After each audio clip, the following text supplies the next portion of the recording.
छत्तीसगढ़ से नक्सलवाद को खत्म करने के लिए सरकार कई तरह की योजनाएं चला रही है और यही वजह है कि शायद सरकार को नक्सल मोर्चे पर बड़ी सफलता भी मिल रही है। और इसी बीच अब नक्सल प्रभावित इलाकों में शिक्षा की अलख जगाने के लिए शायद सरकार ने एक और बड़ा कदम उठाया है, एक और बड़ा फैसला लिया है। नक्सलवाद प्रभावित इलाकों के छात्रों को अब रोबोटिक और आर्टिफिशियल इंटेलिजेंस यानी AI की शिक्षा दी जाएगी। प्रदेश के गृह मंत्री और डिप्टी सीएम विजय शर्मा ने एक्स पर पोस्ट कर इसकी जानकारी दी। शायद सरकार के इस फैसले से नक्सल प्रभावित इलाके के 800 बच्चों को निश्चित तौर पर फायदा मिलेगा।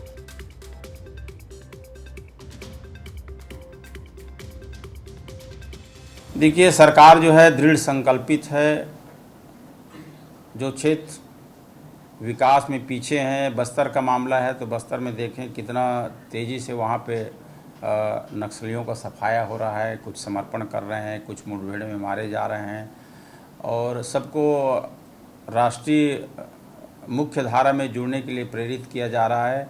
हमारे गृह मंत्री माननीय विजय शर्मा जी, हमारे माननीय मुख्यमंत्री जी का प्रयास इस दिशा में काफ़ी सराहनीय है।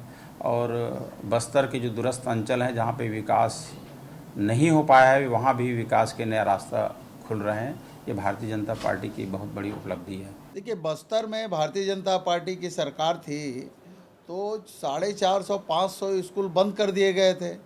अब ये कहते हैं कि हम रोबोटिक आर्टिफिशियल इंटेलिजेंस की पढ़ाई कराएंगे। कराए, उनको रोका किसने है?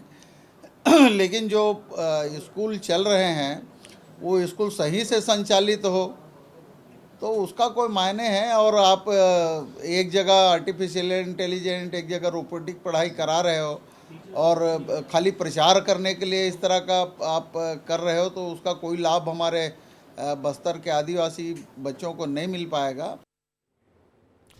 तो सुना आपने इस मामले पर, इस नवाचार पर, इस नई पहल पर सियासत भी हो रही है छत्तीसगढ़ में, लेकिन पहल तो काफी अच्छी है। और इसी पर अधिक चर्चा करने के लिए हम सीधे रुख करेंगे रायपुर का। हमारे सहयोगी नितेश गर्ग हमारे साथ जुड़ गए। नितेश, एक बहुत अच्छी पहल है, रोबोटिक्स और AI की पढ़ाई करेंगे वो बच्चे जो नक्सल प्रभावित इलाके में रहते हैं। हालांकि सियासत भी इस पर हो रही है, लेकिन पहल काफी शानदार सरकार की तरफ से।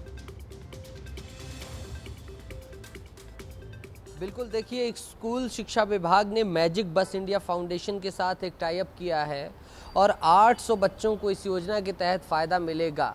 गृह मंत्री विजय शर्मा ने खुद इसकी जानकारी सोशल मीडिया प्लेटफॉर्म एक्स पर दी है सुमित। और जो बस्तर, जिसे दुर्गम कहा जाता है, अभेद्य कहा जाता है, दुर्दांत कई बार कहा जाता है नक्सलियों के चलते, वहाँ के बच्चों के लिए जो है एक बड़ा नवाचार किया जा रहा है ताकि वर्ल्ड कनेक्टिविटी उन्हें मिल पाए, देश की कनेक्टिविटी मिल पाए। जब वो ऐसे डायमेंशंस को देखेंगे जैसे कि आर्टिफिशियल इंटेलिजेंस की चाहे बात कर दीजिए, चाहे रोबोटिक्स की बात कर दीजिए, तब उनके अंदर तरह तरह के ख्याल आएंगे। और वो 800 बच्चे जब निकलेंगे तो अपने गांव में 800 कहानियां बताएंगे। वो 800 कहानियां कई गुना कहानियों में बदलेगी और इस तरह जब ये कहानियां जाएंगी तो जो है एक नई बदलाव की बयार आएगी और यही प्रयास किया गया। हालांकि इसमें सियासत भी शुरू हो गई है, विपक्ष अपने तरीके से घेरने की कोशिश कर रही है और जो है लगातार इस पर सियासत भी देखने को मिल रही है। लेकिन कहीं ना कहीं पहल अच्छी है, चुनौतियां हैं लेकिन पहल अच्छी है, स्वागत योग्य है। और अब देखना है कि इसमें आगे कितना वार पलटवार होता है। निश्चित तौर पर जब कोई नई पहल होती है, नवाचार करने की कोशिश करता है, नए आइडिया सरकार लेकर आती है तो उस पर सियासत होती ही है। जैसा कि कांग्रेस कह रही है कि अच्छी बात है, ठीक है, लेकिन जो 300 स्कूल बंद कर दिए गए हैं, जो स्कूल चल रहे हैं, उन्हें ही अच्छे तरीके से सरकार को संचालित करना चाहिए। ये आरोप कहीं ना कहीं कांग्रेस बीजेपी पर लगाती हुई नजर आ रही है। नितेश, बिल्कुल, देखिए, कांग्रेस आरोप लगा रही है लेकिन बड़ा सवाल ये खड़ा हो रहा है कि पूर्ववर्ती सरकार भी थी, उस सरकार के भी प्रशासन को देखा गया है, उस समय भी स्कूलों की स्थिति खस्ता थी और इसी को देखते हुए आगे जो निर्णय लिया गया, जैसे कई जगहों पर एक बच्चे था तो फिर युक्तिकरण किया गया, कई जगहों पर टीचर कम थे उनका युक्तिकरण किया गया, कई जगहों पर स्कूल बंद थे उन्हें चालू कराने की भी पहल की जा रही है। विपक्ष है वो अपना काम कर रहा है, मजबूती से कर रहा है, करना भी चाहिए, वो घेर रहा है।